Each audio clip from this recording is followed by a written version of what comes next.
This episode is powered by Specialized Recruiting Group in Livonia, helping businesses find top-tier talent and professionals land their next big opportunity. Welcome to Ghosted by the Machine, the podcast where job seekers break through the algorithm and finally get heard. No filters, no bots, just real conversations about what's actually happening beneath the surface of today's hiring system. I'm your host, Mark Lane, and today we're shifting the lens a bit. Our guest is DJ Hurula, executive coach and trusted advisor based in Northville, Michigan.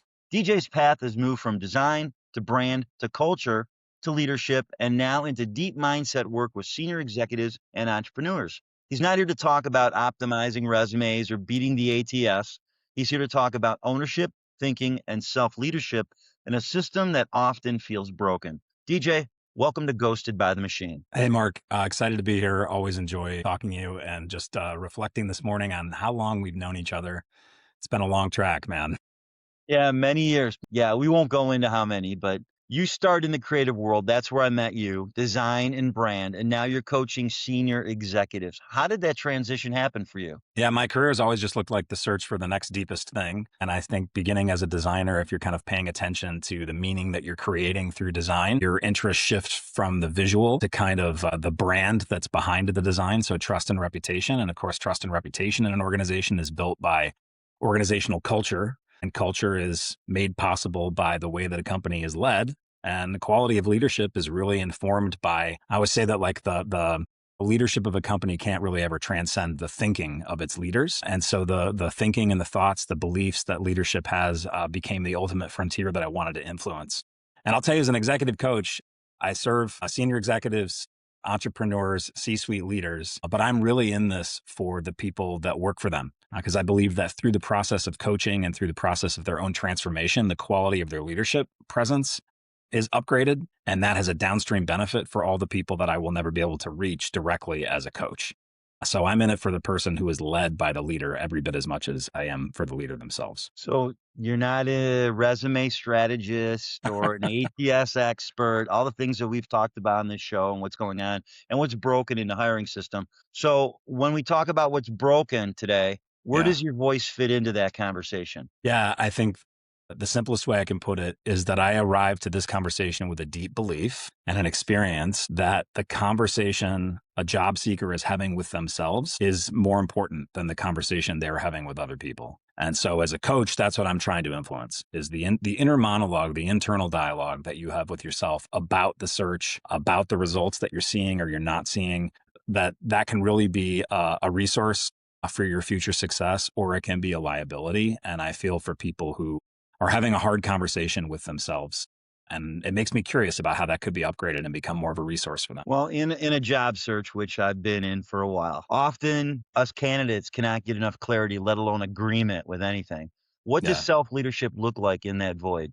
I think self-leadership always looks like staying focused on what you can control and what you can directly influence and owning those things and having a healthy detachment from the things that are outside of your influence. So this idea of like the difference between an expectation and an agreement. Absent an agreement, an expectation is kind of like an agreement you have made on behalf of someone else. Where that pops up, an example of that, right, is the follow-up time or the follow-up at all in pursuit of job. Part of why when applicants or job seekers get beat up in the process of applying for a job and then are kind of like, in their own words, would describe it as being kind of like heavy-handed and kind of boxed around by the companies that they're applying for, they're making that determination based on an expectation that they had of how they would be engaged, right?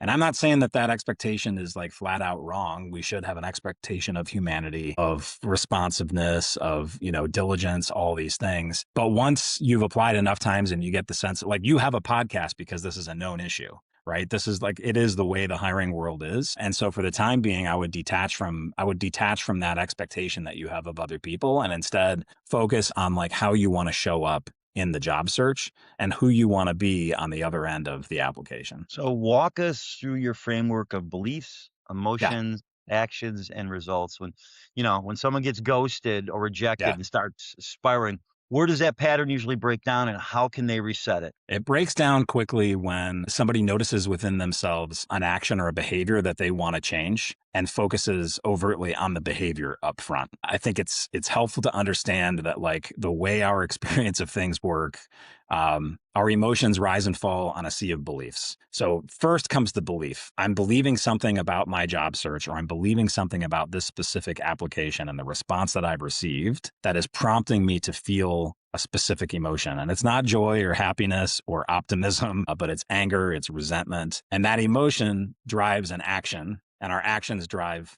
a result.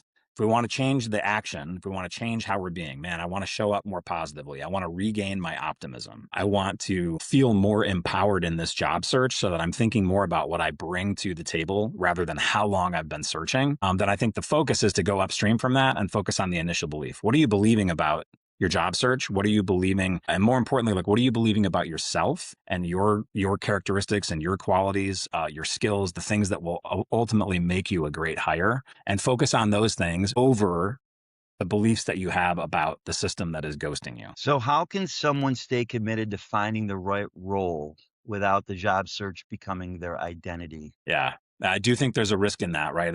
I will say that I've been self-employed for 25 years. And I don't know that you know this about me, Mark, but my self-employment began because I was pissed off after a failed job search. I couldn't get somebody else to choose me. I couldn't get a company to choose me in the way that I wanted them to choose me or to hire me. And ultimately, I decided, like, well, I've got nothing to lose. I'll try and go out on my own. Now, for me, that turned out great. And for many people, that is the story, right? But I don't know that many people don't desire entrepreneurialism or don't want to have to like create their own thing. There's not a passion or like a drive around that, and so that's fine. But I think what you want to do is not lean into an identity that's based on your frustration in the job search. When you do that, it makes it harder for you to see all the good characteristics and qualities in yourself. It becomes strictly like oppositional. Now the job search is like a battle to be won instead of the pursuit of your deepest purpose expressed through work, instead of the pursuit of your passion and how you might make a positive impact, not just on your family through the wages that you earn, but the contribution that you make to society or a company by becoming a part of its culture. And so I get it. I get the pull and the allure of having a foe that's like, I know who I'm for and who I'm against. I'm for all the people who are stuck in these stupid, drawn out, miserable job searches. And I'm against corporate America that's perpetuating this thing. The last thing I would say on that is like, what it reveals to me is a trap that we can fall into where we give ourselves unlimited permission to pursue ideas that we have determined are true, but they're not resourceful. And so like, I'll say that, well, it's a crummy job market and I'm never going to get hired. My experience backs that up, right? I've sent 100 or 1,000 or 100,000 resumes, whatever it is. And so I can credibly say, someone might say that they could credibly say, it is true that this market is horrible. Nobody's going to find me. I can't land a job. That is a story that you're telling yourself. And I would recognize that like, there are reasons that you might feel drawn to that story. But at the end of the day, it's just a story. It's just a chosen experience.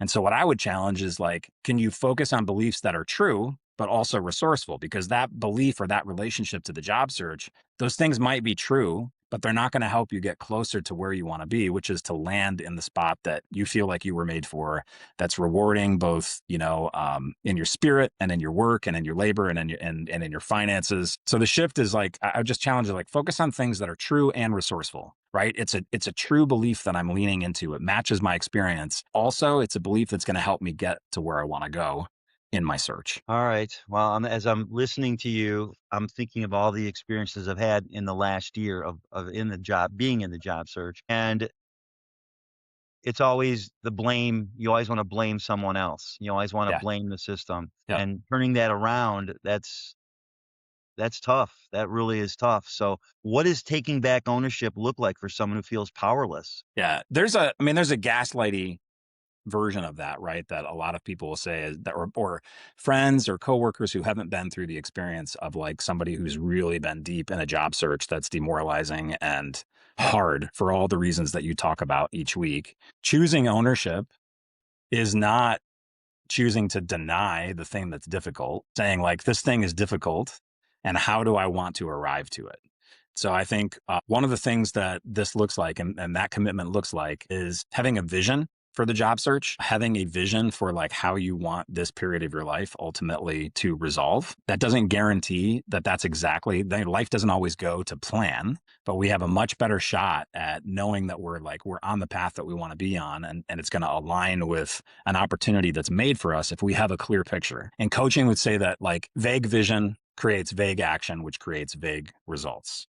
And clear action or clear vision creates clear action that creates clear results. Somebody has famously said in our firm that what happens in vagueness stays in vagueness. So I would challenge you to have a painfully clear, but in a challenging, in an affirming kind of way of your strengths and your skills, a clear vision of how you want this job pursuit to end and the role that you want to end up in. Be clear about that. I think you show up differently in interviews when you have a clear sense of what you're committed to and what you're actually going to do, rather than a sense that feels more urgent. That's like any job, anytime, I will be willing to do that. In the moment, that feels true, right? On a long enough time horizon, it's not really true. It feels true because the moment feels so urgent and kind of packed full of need. But we're our best selves when we're in pursuit of vision. And the other thing I'd say, Mark, on that is if the name of the podcast, right, is Ghosted by the Machine. This is a pushback against the automation, against all of the processes. For being charitable, we'll call them processes,